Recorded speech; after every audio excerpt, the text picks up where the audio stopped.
Ladies and gentlemen, welcome to the 13th episode of Selfmade. Not only that, the final episode, we said this last time, but truly the final episode in this room. Yeah. You know what's funny is now that it's just me and you, I can already feel a different energy from you. Well, generally, I think especially when you have a guest, you want to leave it to that. You want to let them kind of steal the show. No, I know. I don't want to over-index on personality. I want to let them shine. No, of course, but it's your job as a podcast host to be Jackson Dahl. Jackson Dahl is a great person. You are a great person. You have great energy. You're probably one of the best people I know to have a conversation with. You're really good at talking at people. I don't think that's a good thing. No, I know, but look how loose you are now. Yeah, I can just see the tension in you when you're on a podcast with somebody else. I you don't act like yourself. I don't think I'm that unlike myself, but I am definitely concerned about how do we I want to make sure this is one, a good podcast, and two, that the guest feels comfortable and has a good time. And 100%. I'm probably overthinking it a little bit. No, but you're absolutely a tremendous host, and you're great to talk to. I appreciate that. I mean, for a long time on Selfmade, people were getting mad at me, and Jackson Dahl was the dark two horse. episodes. Nobody realized that you were going to be the favorite. I knew you were going to be. We the had a favorite. couple You're way better episodes than in the me. middle where Matt had not eaten at all. And it was there was a little bit of hangriness going on. Yeah. But we powered through. And ADHD. That episode with Yeah. Eric, we'll talk about that. That was a good one. Ladies and gentlemen, like we said, this is the 13th episode of Selfmade and the final episode in the Cash App Content House here in LA. So, with that being said, we have one more Rocket Mortgage ad read. Now, I will preface this by saying I know I read off script, but I want you guys to understand how much Rocket Mortgage has helped 100 Thieves over the last 2 years. And we are very grateful for them as partners who have helped elevate our League of Legends team in so many different ways. And then obviously brought this podcast to life and gave us the budget to have this incredible production team help us put on this show. And we're really glad that you guys have stuck with us through everything that we have done. And I could not be more excited for the future. So here we go. The last Rocket Mortgage ad read. I want to take a moment to give a huge shout out to Rocket Mortgage, the presenting sponsor of the Selfmade podcast. We've worked with them since the beginning of 100 Thieves. As a partner, they understand that a home is so much more than a house, and nothing is more proof of that than the incredible additions this year to our Rocket Mortgage team house for our LCS team. That's facts. Their dedication to going the extra mile has not only allowed us to elevate 100 Thieves content, but also works to make the home buying process smoother for their clients. Rocket Mortgage by Quicken Loans. Push button, get mortgage. It's that easy. You always read the ad read. I do want to say they were our very, very first partner when we it was you, me, and John, and we had no idea what we were doing. And Gabe. Yeah, and Gabe and Julia. And I guess my point would be they really have stuck with us through thick and thin, and I'm really grateful. I think so much of what we've been able to do, obviously in League of Legends, but even beyond that, has been due to them taking an early bet on us. So man, it's wild, where we're at. I know. See, the thing is, with 100 Thieves, we've accomplished a lot. There's been a lot of notable moments that we've talked about publicly, that we've shared with our audience publicly, and I've never been one to talk about myself a lot. I understand where I am in my life and what I've accomplished, and I'm happy about that. I'm proud of that. I try not to talk too much about myself. But the thing about 100 Thieves is since we have so many people working here, I feel like we're always talking about how great 100 Thieves is. Sure. And it gets a little too much for me. But what I will say is, as we've looked back, or I just had a flashback to when you brought up that it was just me, you, and John, and Gabe and Julia in that house. It is insane to think that 2 years later, we are in a 15,000 square foot facility. We have over 30 or 40 employees. When we were sitting there with John having lunch yesterday, and you and I were just talking about it, actually sitting in that facility that we had talked about when we were in the bedroom 2 years ago, and having it be very real. Obviously, we haven't revealed it to the public yet, and there's still some pieces that we're working on. But that, I think, was a surreal moment of, again, we don't want to. I get what you're saying about bragging about what we're doing or whatever. I think we want to be measured and balanced in how good we feel about ourselves. We have to keep pushing forward. But it was definitely one of those moments where I'm we've built something real here that a lot of people love, that I'm really grateful for, and also we've made a lot of progress, which is crazy. It's insane. It's a rainy day here in LA. I'm wearing a hoodie, and I'm having maximum comfort levels consume my body right now, because after this podcast, I'm literally going to be 16 again. I'm going to eat McDonald's, and I'm going to go upstairs, have my little hoodie on, and play Call of Duty. The shit's going to be lit. You've kind of made it in life. The fact that you can just do that on a Wednesday ain't too shabby. Yeah, well, I appreciate that. Let's go. It's pretty good.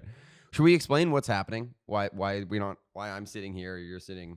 I think we can make it short and sweet. Basically, guys, what we want to do, I think, throughout these podcasts with the Courage and Nadeshot and Selfmade, we've done a lot of question asking to other guests and a lot of listening, and I've learned so much. I think the one thing that I learned is that people just operate differently. Like, people's minds work so much differently than mine and so much differently than Jackson. And when you bring on people that are successful in their own right and you just have a genuine conversation with them, you really get a look into their world and why they're successful. It just makes so much more sense. I think one of the other really clear things to me that I think I maybe kind of knew before, but success doesn't ever look the same. And I think that's something that maybe people get a little bit caught up in, is like they're looking for a recipe or a formula. And it's like, oh, I should just follow what Nadeshot did or follow what Mark Merrill did or what Scooter Braun did. And I think after we've talked to everyone we have who are very successful in totally different ways, I think there are definitely things to be learned, and I'm really grateful for that. But it's also become clear, like, part of this is like treading your own path and not trying to look and do. I think that's a really, really important takeaway for people that hopefully the audience has realized too. But like, that's something I've been thinking a lot, particularly the last couple months, and I think largely due to this show. Well, it's just so funny because it's tough for me. Like, I know I have to be a professional, and I know I have to act a certain way with these types of guests. Yeah. But like the kid in me. How much money you got? Yeah, exactly. Yesterday we were sitting next to Mark Merrill, and Mark Merrill's worth $200 million, a few $100 million. That boy got stacks, and it's like, if Mark Merrill was my best friend, I'd be just dicking around and around all the time about how much money he's worth. Yeah. And like, that's my personality, and it took everything inside of me not to be like, dude, you're rich, like, you're rich. But what's interesting about it is that it's so funny because we get a look into their world, and listening to him speak, I understand why he's worth that much money. Yes, but you know what I mean, I would also say on the flip side is, so we've also had a range of successful people. We've had people like Cease and Elevate, who literally are like 17, 18-year-old millionaires, and they're at the very beginning of their career. You have people like Mark or Scooter or Daryl Morey, who's kind of made it to the top of basketball. And I think one of the other cool things about it was seeing how, despite all that range of success, all of those people were still kind of willing to like have fun with some of our questions. And I think one of the things that makes this show cool and interesting relative to a lot of just the business podcasts in the world is like, you particularly do a really good job of like driving down at sort of like some of the more human, normal things about them. And I think it's really cool to talk to someone like Mark. And as much as he was obviously brilliant, I think there were also elements of it that was like, he was a 26-year-old guy who was like trying to figure out his place in the world and didn't really know how to make video games work for a living. And I think that's really resonant with people. That sounds like me or sounds like them. And I think that kind of dichotomy is really cool. It was so hard for me not to embarrass 100 Thieves. Like, knowing it was Mark Merrill, who is the co-chairman and co-founder of Riot, and we are one of the LCS teams in this league. Like, he's probably known a lot of these owners for a while. Yeah. It's the first time he's probably ever met me. Well, it's the first time we've met. I like tried so hard not to embarrass myself. I think he had it. We'll see. But I think that episode, I guess that episode's already come out as we're recording this, so we'll find out how people felt. But so let me ask you this: really dope. Who do you think's got more money, Mark Merrill or Scooter Braun? This is dangerous territory. No, why not? I don't. Human, we could speculate. So with Riot, that's what people talk about. With Riot particularly, it's a little bit. I don't know enough because they did a deal with Tencent pretty early on for part of the company, and then I think Mark and Brandon divested a lot of their other ownership later on. Mm-hmm. Riot, in terms of like total impact, depending on how much, I think there's a chance. Scooter is much more like a bunch of different things. So there's just no way for us to know. Yeah, it's like I would guess that they're probably worth similar amounts of money, and they're both very, very Scooter probably successful. wouldn't like me talking about this. Yeah, anyways. he probably wouldn't. If this is gonna stay in the podcast, and I hope it does, I'm gonna receive a call from Scooter, and it's gonna be great. You like, what's up, man? Why are you asking about that? You know what I like Scooter? I like Scooter a lot because I feel like I can just like he's like a bro to me. Yeah. Like, and I don't mean bro in a frat way. I mean bro in somebody, he reminds me of Hector or Fwiz, where I know the type of humor he has, and I share that with him. But then sometimes he can also turn it on. Flip the switch. Bam. And thinking to myself, oh, he's serious. Yeah. I should probably stop around. Yeah, I mean, that goes back to kind of what I was saying earlier about like as much as these people are also unbelievably, even Daryl Morey, like they were also easily able to come down to like the level of what we were talking about and not seem like they were so far above and beyond. And on the flip side, I think to your point, the most successful people I find very consistently do have that switch where it's like they're not just like stuffy all the time, but when when they need to turn it on, and I think you can do this too to an extent, and it will come with time, is like when that switch fires, it's like it's game time. Scooter Braun is not going to mess around. You know what's funny is Hector, because I talked to him a lot about 100 Thieves and things that I'm struggling with or management style or whatever. Hector says I need to be meaner to our employees. Hector says that I need to be more stern. I think there's a balance, but there's probably some room to that. I think the thing for me, at least in what I've experienced, when that's challenging is when it isn't consistent with expectations. So if you just like walk in one day and you're mean, and then the next day you walk in and you're nice, and it's the same context, that's probably not very good. Yeah. Especially if it's based on how hungry you are. Yeah. Yeah. Well, when I'm hangry, yeah, you're right. But we're not going to talk about all that. But I think there's no reason, it's no mistake that most people who are at that level of success have that level of just like, it's like a competitor. It's like somebody who's like, can be we've talked about this. I think we talked about this with Eric, is like people who can be like Slasher from our Call of Duty team, like sweetest guy outside of the game and outside of practice. I don't know if I've heard many like this. He's such a sweet guy. I haven't interacted with him outside of in his practice environment. He's just nice, smart, interesting. Oh yeah, whatever. Slasher outside of game is a great guy. And then when he's in, from what I've heard, I used to compete against him. I used to hate Slasher. This is the thing. This is to your point. Yeah. There are a ton of people in Call of Duty that I grew up with. Like we were 15 years old, and now we're in our 20s, late 20s. There are so many of them that I dislike because we competed against each other. Yeah. But I always say that if we were just friends outside of the game, we'd be great friends. I could sit there and have a drink with them. I think it's a hard thing in business because I think it's a similar thing that's happening there in competition or in business. The challenge is, I think in sports at least, you can kind of just be a dick, and people are like, oh, he's a competitor. It's like Kobe or LeBron. And I think in business, you can do some of that, but you also need to balance like, there's so many more like long-term people relationships. Yeah. Like I think one of the things I think about a lot is I am probably my worst self when I'm in a very competitive environment, at least in terms of how I treat other people. That's 100%. And that's finding ways to turn on that intensity in business without bringing all the other baggage that comes when I'm frustrated and pick up basketball game is something I think I still have to learn a lot about. Was there anybody that we had on the show that walked into the house and you're like, holy shit, I'm nervous? Scooter for sure. Not, and I had like met Scooter before, but like I think it was just like it was a big moment, probably for the podcast and just someone like well before 100 Thieves I've known about, looked up to, admired, and frankly just like I really wanted that episode to be great. I really wanted him to be like happy with how it went. That was one. I think Mark Merrill too. Yeah. Just because like a similar situation, like someone I'm just like, this person is unbelievable and has built something really, really great, and they're spending their time with us. I mean, so many of our guests, Daryl Moore, like Hector, like it goes on. It's funny.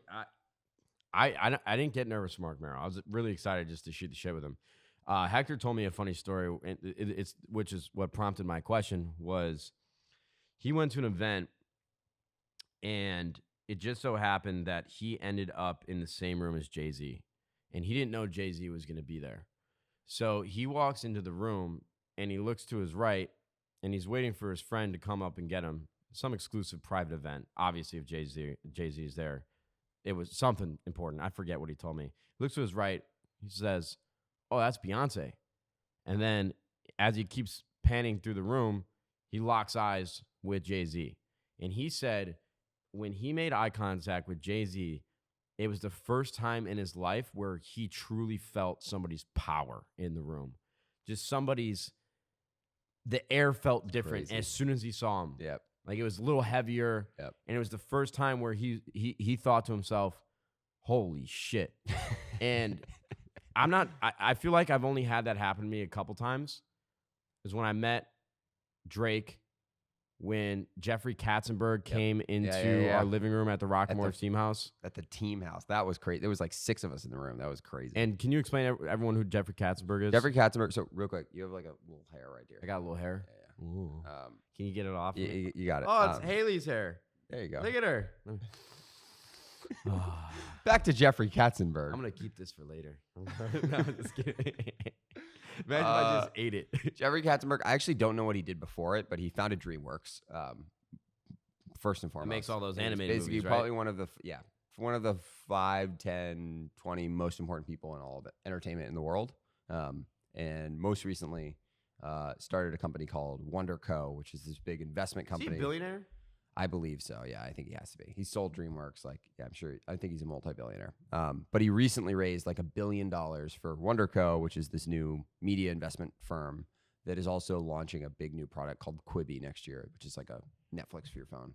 And anyway, we met with him. It was actually one of our first investment meetings, early days of 100 Thieves with him and his team. Yeah. So obviously, there's so many people that you and John know in this business world that I Be clear, I don't know Jeffrey Katzenberg. No, I know, but I know you know of him. Yep. And I didn't even know the name. Like when I didn't know who Jeffrey Katzenberg was, John was laughing. Holy shit, man. You really do live under a rock. But I think he's definitely someone who isn't really in the spotlight. So I imagine most of our audience doesn't know who he is either. Jeffrey Katzenberg came into the Rock and Mortgage Team House. We pitched him on 100 Thieves. He was elated. He loved it. And then he even sent us an email the next week saying, I'm so excited to potentially work with you guys. I think you're onto something really cool. That was crazy. That was a great moment. And then met Kanye. That's when I was a little, holy shit. You haven't mentioned that, I don't think, publicly. Yeah, I met Kanye West and walked around our new facility with him. Really interesting guy. But to say the least. Yeah, I mean, I'm not going to get into it because Kanye West's friend is one of our investors who's a really cool guy. And Kanye, when you meet someone who's really larger than life like that, I didn't know how I was going to react. Oddly enough, I wasn't that nervous just because I felt the most nervous I ever would have been was meeting Drake. Yeah. And I was nervous, and it felt like it happened in a blink of an eye, the conversation that we had. Yep. And then I had some interactions with him after that, wasn't as nervous. But it's funny, I just can't imagine as a 16-year-old thinking to myself, that's what my life, where it would have taken me. Crazy. And so it's just really cool to meet so many different people in so many different walks of life, so many different levels of success, and just have a conversation with them. This podcast has been really cool. Yeah, I think it's also indicative, maybe at a larger level, is like what's happened with gaming in the last 10 years, really, and really the arc of your career is the fact that all of those people that you mentioned and so many more, like, I think we're doing some cool stuff. I think like you've had an amazing career. You're really impressive. All that aside, like what's happened in gaming to the point where all those people want to pay attention to it, and we've been able to benefit from that in some ways, I think says a lot. And frankly, I think we're still just getting started, which is an exciting thing, and probably an exciting thing for lots of people out there who are thinking about possibly working in this industry. And I think there's just going to be so much more. And I'm excited for more than anything, more people in mainstream popular culture to come in and validate or be excited about the stuff that we're doing, the stuff that so many other teams and developers and leagues are doing. And I think that to me is going to be a huge part of us going from where we are now to kind of this even bigger future. Yeah. All right. Let's go off topic. Like, I want to get off. Yeah. I don't think we need to talk in circles. Selfmade's been really cool. We've met some really awesome people, some really smart people. Can we list real quick hold on. Who's been on it? No, we don't need to list who's been on it. People know. If they want to know who's been on the show, go watch it. Go click on it so we get a view. Tell me about this blood thing you were talking about. Okay, so Matt, before we were recording, Matt said, I wonder when I'm going to die. Yeah. Because I have this thing where Hector thinks I'm going to die before him, and I think since he's like 12 years older than me, he's going to die before me. Or I think he's going to die before me, and I'm going to go spit on his grave. And he said at my wake, he's going to lean into me in the casket, and I can't say what he's going to say here because it's not, of course, naturally. But no, so tell me when I'm going to die, Jackson. Basically, I was listening to a podcast recently. The second podcast I've listened to with this guy named David Sinclair. He's a professor at Harvard on like anti-aging research and like genetics and a bunch of stuff. And he's written a bunch of books and done like focused his entire career on basically trying to like defeat aging. He's like sees aging as a disease and thinks we can cure it basically, or at the very least heavily like expend life. Maybe because like our tesseracts in our DNA or tessemers they get smaller and smaller and smaller. That's why we get old. Not tesseracts. Well, so long story short, one of the things they've spent a lot of time thinking about is like it's called tessemers, right? It's the strand of like know. protein in your DNA, and it very possible. Long story short, he thinks that like the assumption that our bodies just naturally age and die on this time span actually like isn't totally based in biology. Like there could be things we could do that can make us. Anyway, long story short, he talked about this thing that apparently you can literally get blood work done, and they can tell you like roughly like how long you'll live, and it's usually very, very, very accurate. Really? So I don't think I would ever do that. I'm definitely a little more here for the ride and gonna hopefully have a long life. But I think knowing when, that's an interesting question, especially around ambition and like work and life and success. Like if you knew, would you want to know you were gonna die? And if you did, and you found out, like, I don't know, it would be interesting to see if I found out I was gonna die in 5 years versus 50 years, how that would impact what I would be spending my time on. Yeah, I don't know, man. I'm sorry. What I would actually love to do, just for like 10 minutes on the podcast, since we have a full hour. Yeah. I want to read some conspiracy theories and see what we think about them. I'm on Reddit. We should save this to the end. No, why? It's our podcast. We can do whatever we want.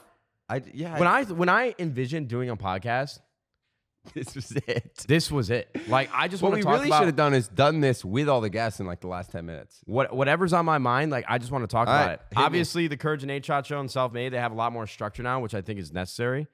But I want to talk about conspiracy theories. What's your best one? I don't know. I'm looking for one. Oh, you don't even have one ready? Which conspiracy theory is so believable that it might be true? Okay, all right. I like the Denver airport one. I think that's pretty good. Yeah, but Denver airport actually pokes fun at it in the airport. Oh, really? They actually embrace it. Yeah. Okay, that's kind of cool. So here's a conspiracy. That your phone's microphone is constantly hot and is listening for keywords to target advertising. That's not really a My conspiracy. roommate Laz is obsessed with this. He is completely and utterly convinced. Like anytime anything happens, we'll be like talking about, I don't know, like 5 gum. And then it will come up in his phone in the next 12 hours and he freaks out. I think it's happening. There was a whole Reddit post about that actually, that like they went into the back end of Facebook or something and they could see that theoretically Facebook could be listening, but maybe wasn't. So here's a conspiracy theory that Tyrannosaurus rexes actually had feathers. The arms on Tyrannosaurus rex skeletons are backwards. They ought to be rotated 180 degrees. What good are those stubbly little arms for? What good are stubbly little wings for? We have found out relatively recently that T-Rex have feathers. It is now an established fact that Tyrannosaurus rexes had feathers. This is just on Reddit. I don't know if I believe this is brother, this is like true. One of the crazy things about dinosaurs more broadly is that it reportedly, like, or supposedly, all of our illustrations for them and like what they would look like are like decent guesses, but like definitely could be totally wrong. Wait, hold on. Let me finish reading. Okay. We used to think almost all dinosaurs as lizard-like. In fact, the name means terrible lizard. Now that we know many different animals that we think of as dinosaurs are more bird-like than lizard-like, Tyrannosaurus rexes had wings. Not big wings to fly, but wings that were perhaps something like that of an ostrich or an emu, although likely much smaller in proportion to their body. Ostriches use their wings in mating rituals to make themselves appear larger and to signal and communicate. Perhaps T-Rex used their wings for some similar purpose. No arms at all. Wait, That doesn't make any sense. Oh, wait. Oh, man. It's fake. No, it's real. Oh, okay. But then I read the next one, and it was Michael Jackson's dad castrated him so his voice would be so high. Now we're into the right part of Reddit. Yeah, have you heard that one before? I haven't.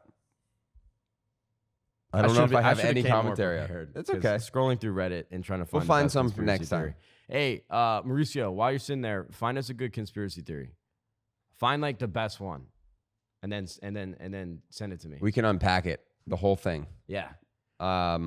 Should we talk a little bit about what's coming next for 100 Thieves?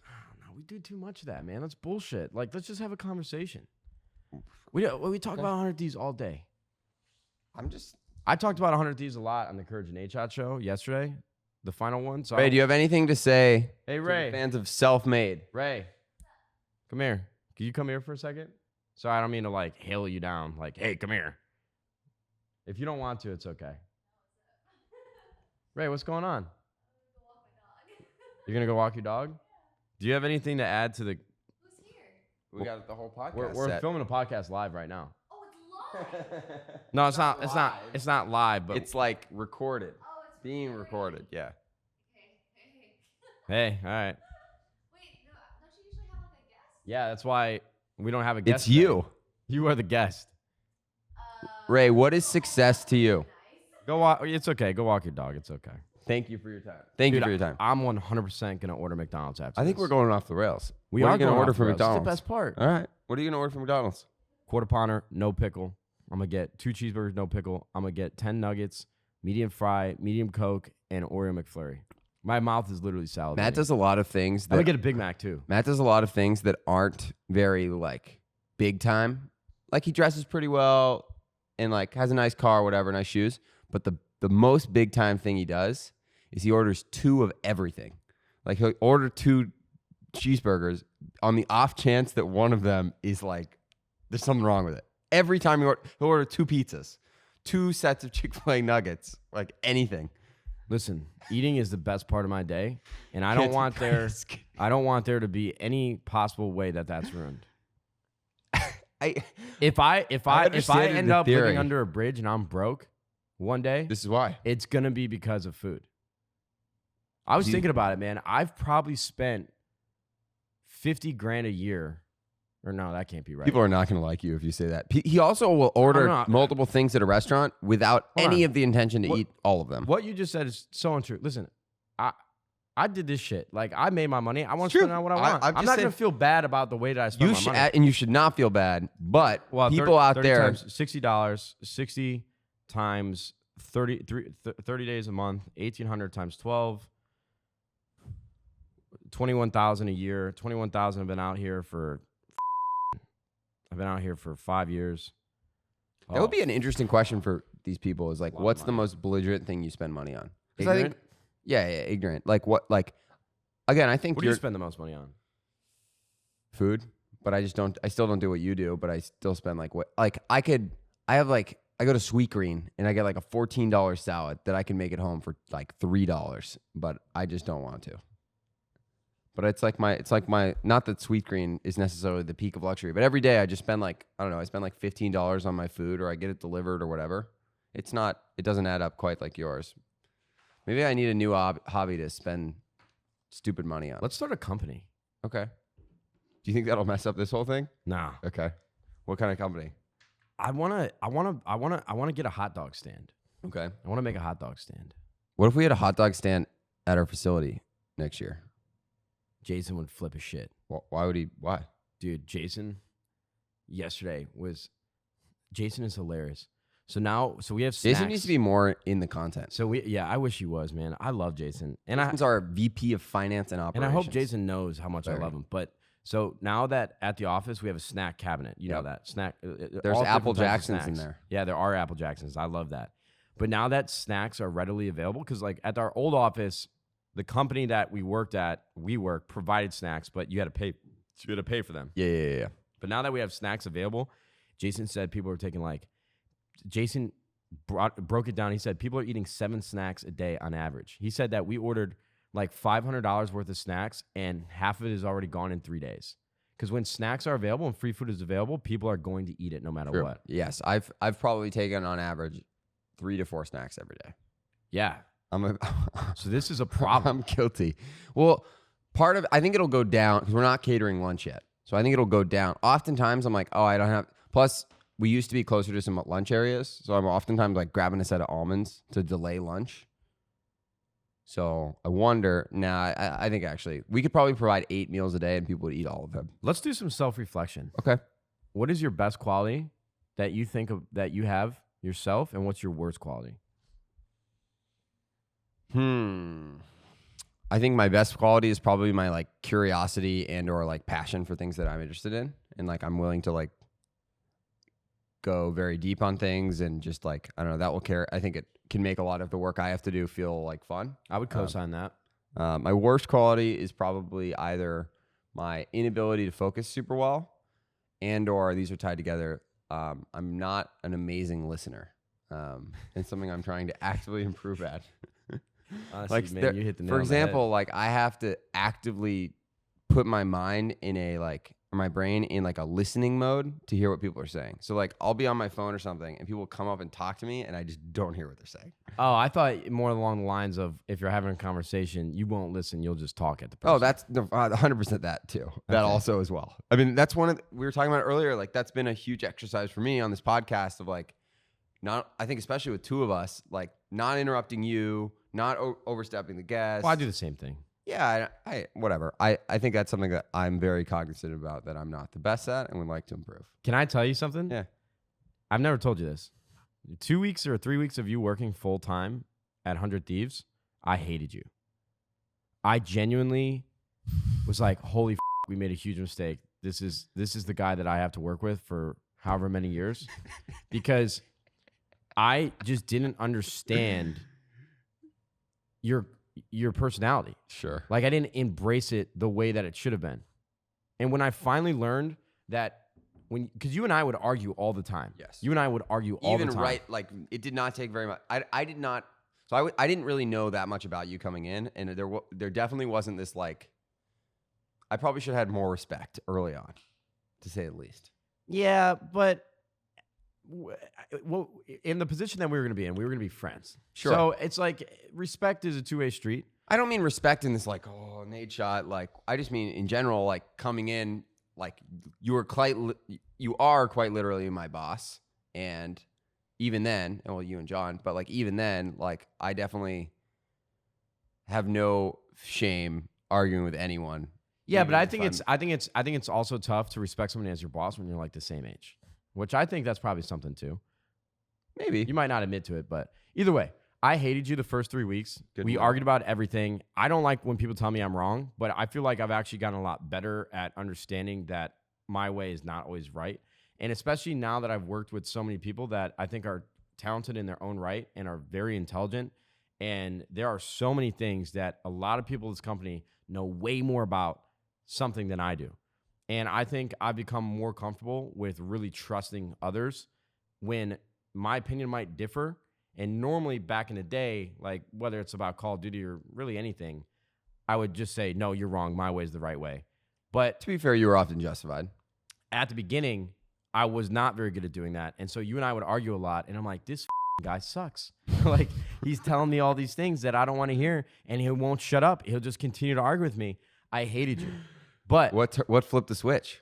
what flipped the switch was us spending more time together and me realizing that the only times that you and I would argue is because you truly believed what you were saying and you meant it in the best way possible. You were only looking out for the betterment of 100 Thieves.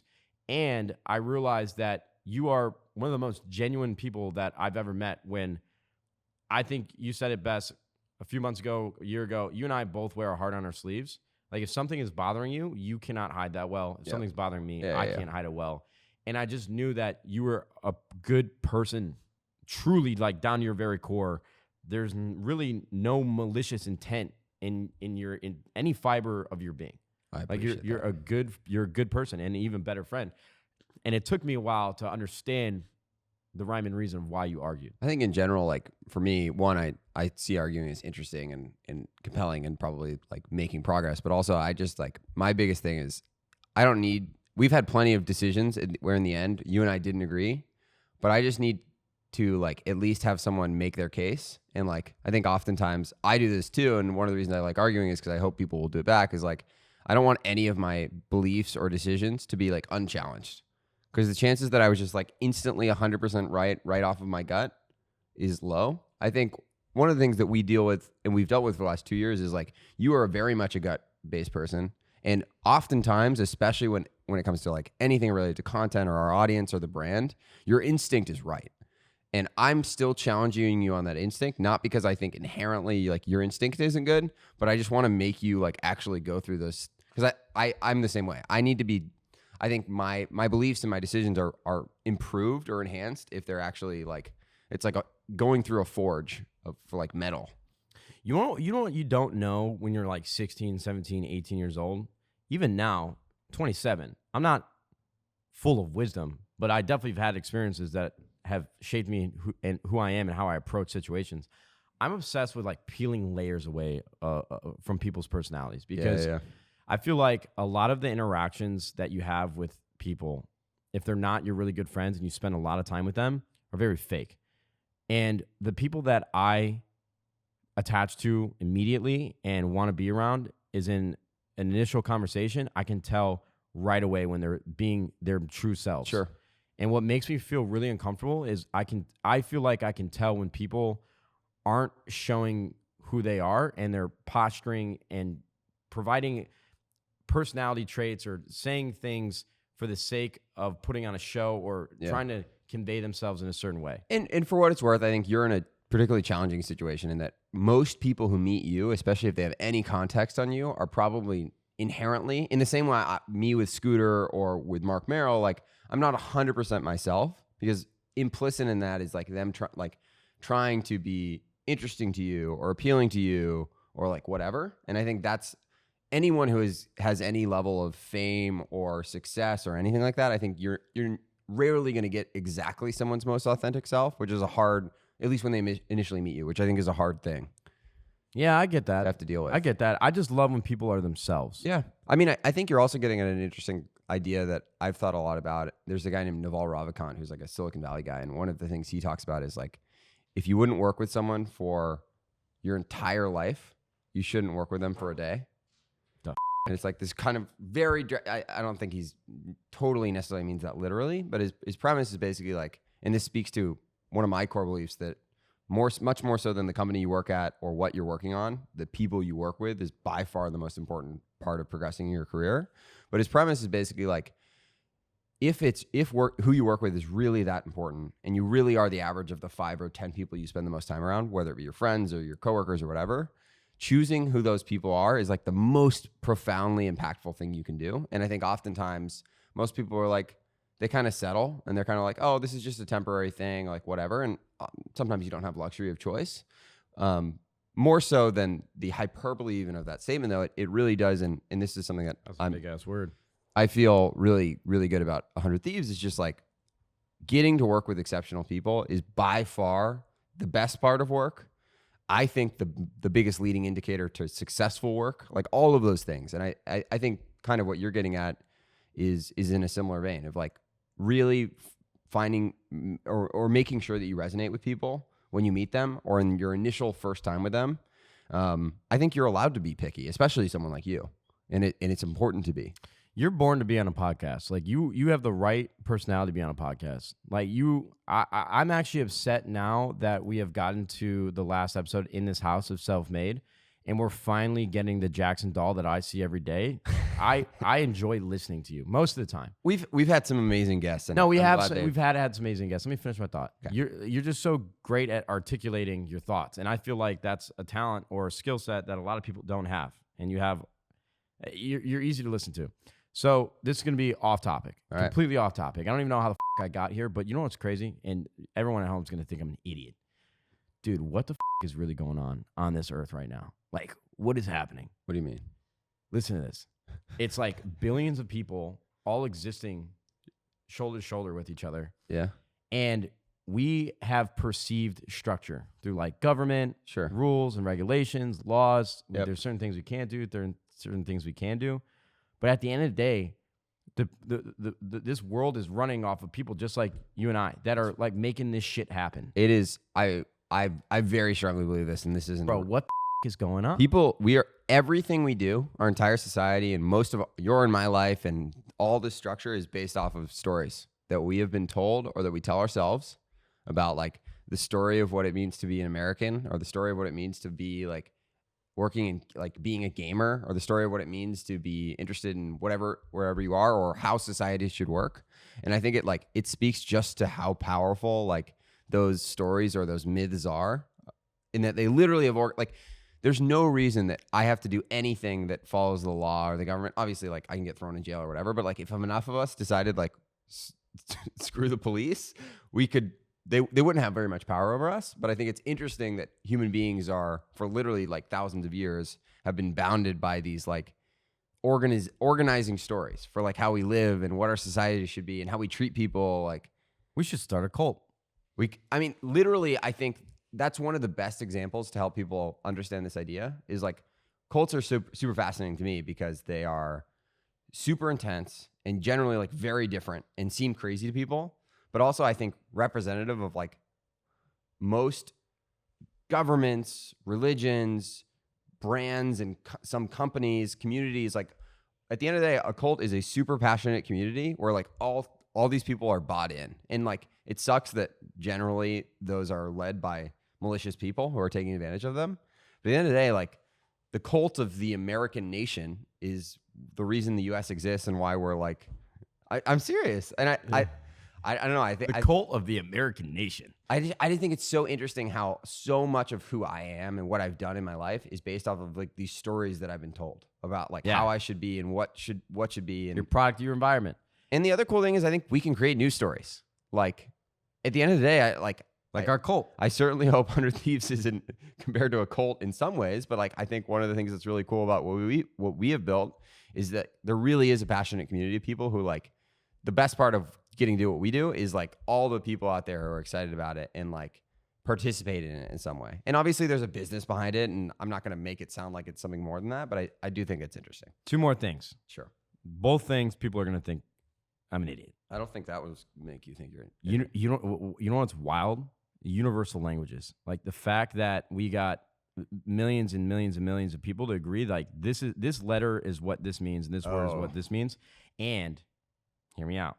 Follow me, because I know this is going to sound stupid. Sure. Think about 1, 2, 3, 4, 5, 6, 7, 8, 9, 10. Think about numbers. Like we, in our minds, have those categorized in a certain order and know they mean this thing. And 1, 2, 3, 4, 5, 6, 7, 8, 9, 10 just seems like the natural progression of what numbers are. But how the did somebody decide this is what this is? Like this 1 is going to be 1 and 2 is going to be 2. Well, the crazy thing to me is like, to your point, like I think it's amazing that there are universal languages, but there aren't any actual like truly communication languages. course. But math is a universal language that everyone in the world uses that like all kind of makes sense to us. We're taught parts of it. And like, I guess we use like descriptions for like what the numbers are called. This is 1 like, sheet of paper. Why does... This is 2 sheets of paper. It's crazy that there are like simple rules that like anywhere you could have 2 totally different societies and they would grow up and they might not speak the same language, but they would have like math and like certain values that are consistent. That doesn't make any sense. Or like a baby smiling around the world. I saw this documentary on Smiles disengage everybody. Smile is like the universal, like, I'm okay. Smile. Yes. And like Smile more. The way like babies don't have to learn to smile or be sad or cry. Like they're all like hard coded. That's crazy to me too. Last one. Sure. Think about homes, this house that we're in. Now, hear me out. Dude, houses are just boxes that you put your things in. Like, these are my things, and I'm going to put Hate this yourself. in this box, and I'm going to live here, and I'm going to stay here. This is the place where I stay. Would you suggest like a Cybertruck level innovation in away from boxes to other shapes for our homes? No, I'm just saying, like, homes are weird. Not that weird. This is why I put my things in this box, and I'm going to stay here. Where else would you put your things? I don't know. I always wanted that. Did you ever watch Jimmy Neutron? Yeah, of course. Jimmy had this like Yeah, box the where he could cube. put everything in. That would be the ultimate home. I like, no, what's that, oh, no, it's in Hunter x Hunter. That guy that can create, like, portals, and he just gets in. Yeah, yeah. And then it's like, I can stay here. Yeah, like, yeah, this yeah. box. Well, I mean, I guess someday we won't have to have these physical boxes because we'll just be like sitting in our bag. We'll ditch the meat bags and we'll be sitting in like our bags of goop while our brains are connected to the new virtual cloud? world. Yeah. We can't just wait. go up into the cloud. You think if we make it like 40, 50 more years and we survive 40, 50 more years, we'll be immortal? I think it's possible for sure. And immortal is a challenging question, but I think it's very possible that in our lifetime, we spend a majority of our time not in this like level of reality. Think about what's happened in the last 20 years. We went from phones, like cell phones, that were the size of a f***ing brick. Yep. And now Computer, dude, 40 years ago, And now we computers have were the this. size of this room. Now we I mean, have this.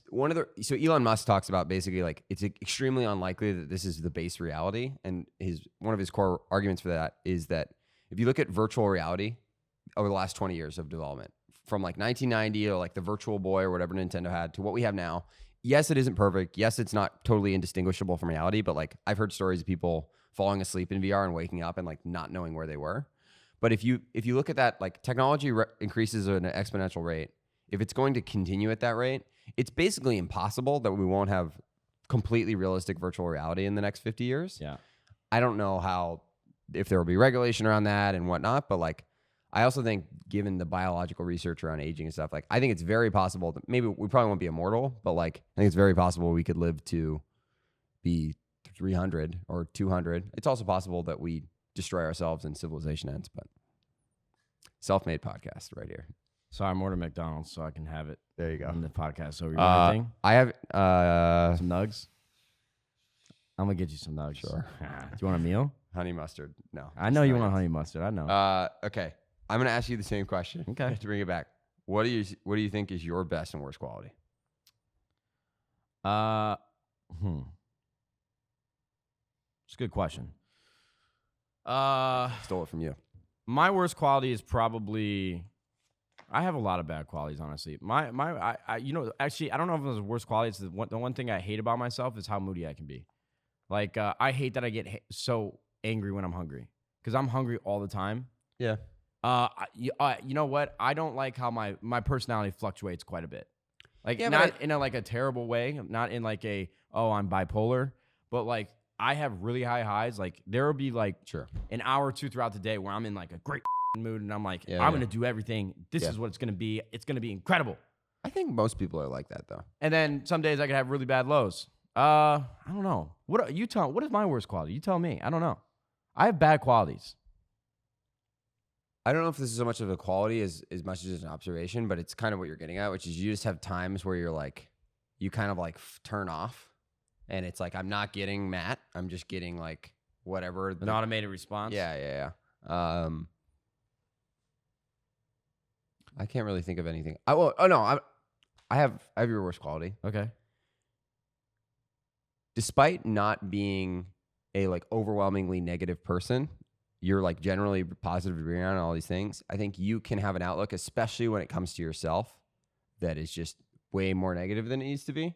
We joke all about this all the time. One time I told you not everything has to be bad. Yeah. And I think like you have so many reasons, obviously in your life externally, but I think even in just who you are to be so proud of yourself and optimistic. And all of us, I fluctuate too, but I think like in general, like you're particularly hard on yourself more so than even everything else going on.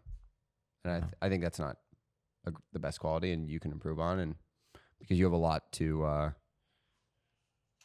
be really, really confident in and happy about. Thank you, Jackson. What's your best quality? I would say my best quality is I really like to have a good time.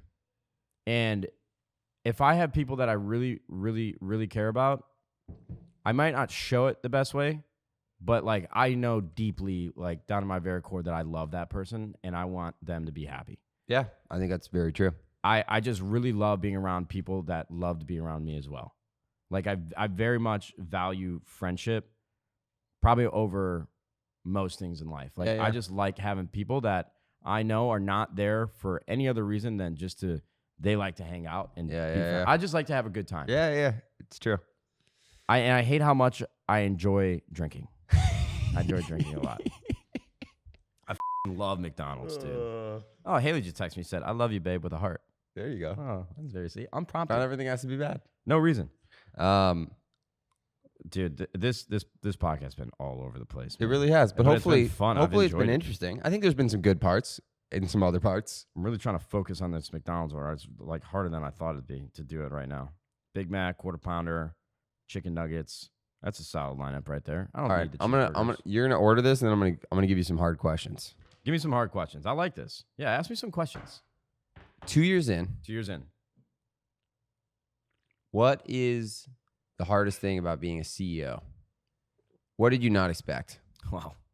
I don't know if I can answer this one truthfully. You know what the hardest thing is for me. Okay. I would say the hardest thing is keeping the faith. I would say. I really believe in 100 Thieves. I really believe in esports. I believe in the people that are working here. But I know as an individual, as just Nadeshot, that I could probably continue to do this personality creator thing, stream, make videos on my own, and do that really well. Yep. So I would say for the first 2 years, I was really, really excited about 100 Thieves, and I still am really excited about 100 Thieves. But sometimes I have difficulty like separating the two, thinking like, okay, if I invest all of my time, all of Nadeshot into 100 Thieves, and it fails, that would be a big waste of time in terms of progression, what Nadeshot could be. Sure. And that's really tough. I would say the other thing is the toughest thing about being a CEO is there's a constant battle in my mind about how I should be spending my time. Whereas Sure. I thought 100 Thieves was going to be a great opportunity for me to learn more about business, learn more about managing people, learn more about just being a functioning adult. Because for so long, it was just professional Call of Duty. I have to make a video and I have to stream, and then money just showed up. Yep. You know? And I think you've totally learned so much about all those things. no, of course, but I just don't know if I'd be able to apply them somewhere else if like down the road. That's my biggest fear. That's no, but here I'm skeptical of that. Let me finish my thought. Sure. I think that with how much 100 Thieves has progressed and how much talent in terms of businessmen and women that we've hired to handle different facets of our business, I feel like I'm much more talent than anything.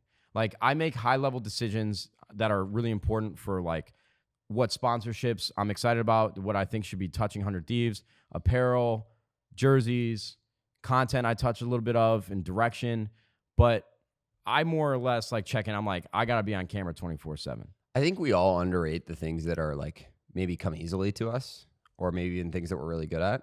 And while obviously you being on camera is like fundamental and is a huge part of what you do, like most CEOs aren't actively like working on like the nitty gritty of everything every day. Like the most impactful things you can do. And obviously in our case, we have John, and I think he brings so much of like the traditional business experience in terms of hiring and firing and those types of things. Mm-hmm. But in terms of like setting the culture, setting the identity of what we're, especially for what we're doing when it's so public facing and there's so many creative elements, like you could make 10 decisions a week and no more and still have like a profoundly impactful. Yeah, you always gas me up like this. But I'm just saying, like, just because something isn't a huge amount of your time and you're spending more of your time recording podcasts or streaming or whatever, doesn't mean like at the end of the day, I think we have an amazing team on our apparel side, especially now that Doug and the whole team has come in. But like unequivocally, as much as I love those guys and they're really, really impressive and they've made all these good decisions, like this stuff doesn't work without your vision. And like part of that is historical, but I think and I think it's true for our content team and all these pieces.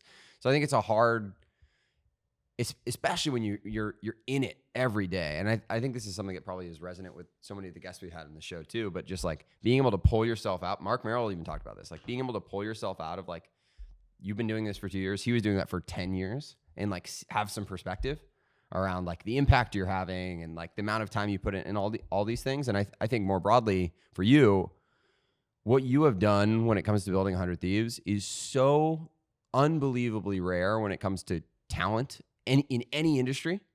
Like so many, especially over the last 5 years, so many celebrities have tried to like build businesses or startups or invest in companies and all these things.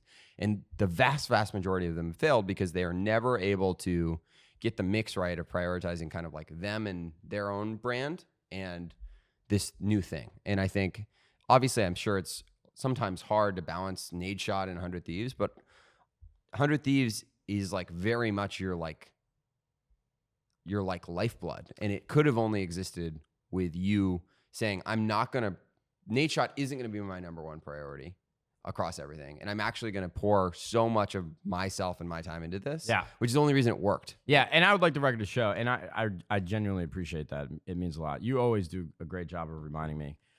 I'm all in on 100 Thieves. Like, I'm going to do everything in my power to make sure this doesn't fail.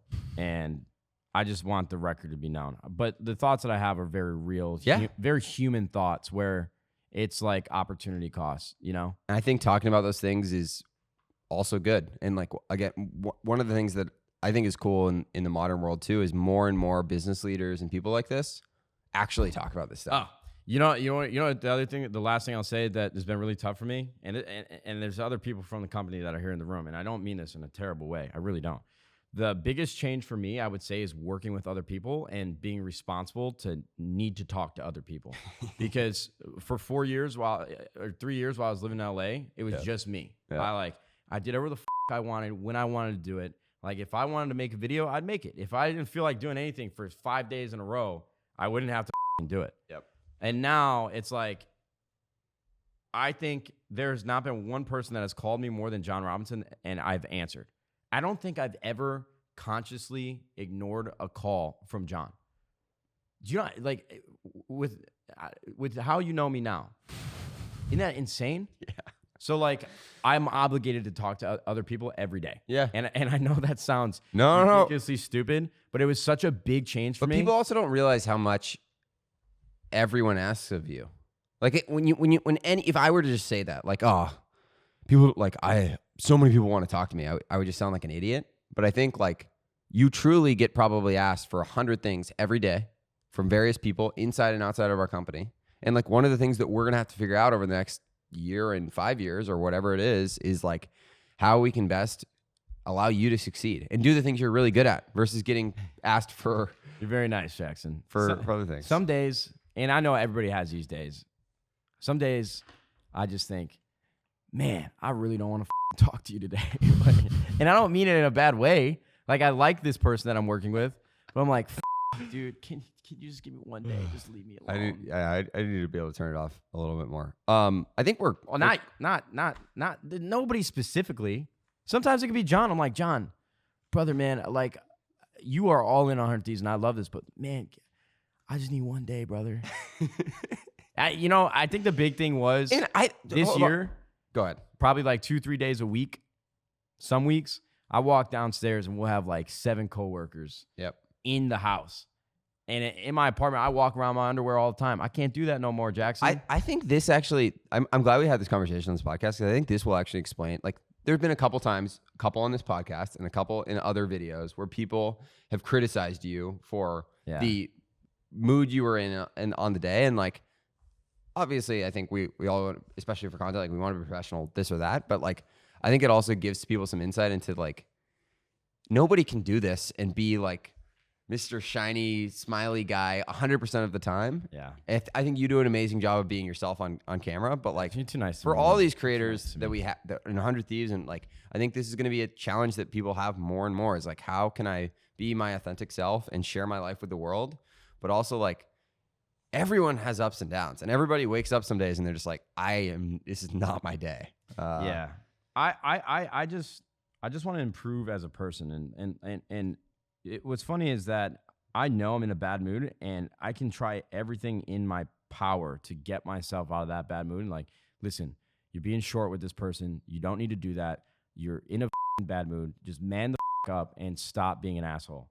And I try so hard, and then I just can't, like, just one more small thing happened and it just puts me over the edge. Yeah. I just want to be a better person. Like, I think that's one thing that I've realized as I've gotten older is that becoming a better person and being like a kinder person is something that you have to work at. It's not something that just happens, because everyone has personality traits and certain ways to react to certain situations, and it's like encoded in their DNA that they are going to react this way. And I think being better just as an individual and how you treat people and how you act around others is something that you work at. I think especially when you're young too, maybe you don't necessarily place, at least some people, and certainly for me, I didn't place that much emphasis on being kind. I placed a lot of emphasis on like being smart or being successful or being cool or whatever. And I think like we're both young, but I think more and more, and especially as we talk to some of the older people on the show, like being empathetic and being kind and being thoughtful for the people working for you or whatever it is are in the end far more important than how smart you appear to be. Jackson, you still think we're going to be best friends when we're 37? I think so. 10 years from now? I'd like to think so. I'd like to think so too. I don't like when friends grow apart.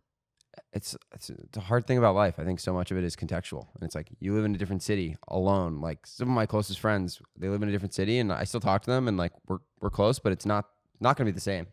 We fuck around and say this a lot. I say this a lot with my other friends. Like, why not, though, when I say this? Why not? Why don't we all just live on one street?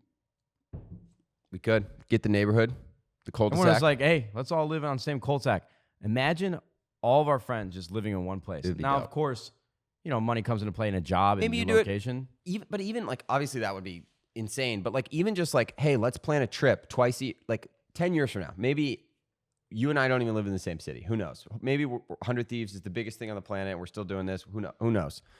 But Dude, let's make a blood pact right now. Get a knife. Let's get a knife. And let's make a blood pact. Let's What? say when we get past 35, twice a year, we're going to take a trip. I'm down. 100% I'm down. You say it now. Don't fuck I am around, down. Jackson. Like, I don't think there's So anything. I'm going to set a reminder. Okay. Hey, Siri, remind me. Hold on. 20. Hey, Siri, remind me. Bitch. She ain't listening. She always interrupts me. It's really rude. Hey, Siri, remind me in 8 years to plan a trip with Jackson. Okay. Your reminder is set for December 4th, 2027. 2027. Gang. Reminder. Okay, we're probably we're close to being done here. I guess the last thing to pull it back. The last thing I would come back with is what can people look forward to in 2020? This is the last podcast, I think. Maybe there will be a Courage and Nadeshot show, Okay. but last podcast of the year. New facility. Yeah. What's coming?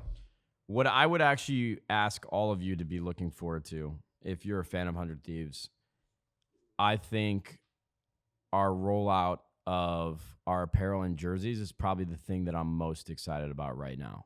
I think it hurt me down to my very core to know that there were so many people this year that were like just huge fans of 100 Thieves and our clothing and the apparel that we dropped and couldn't get their hands on it.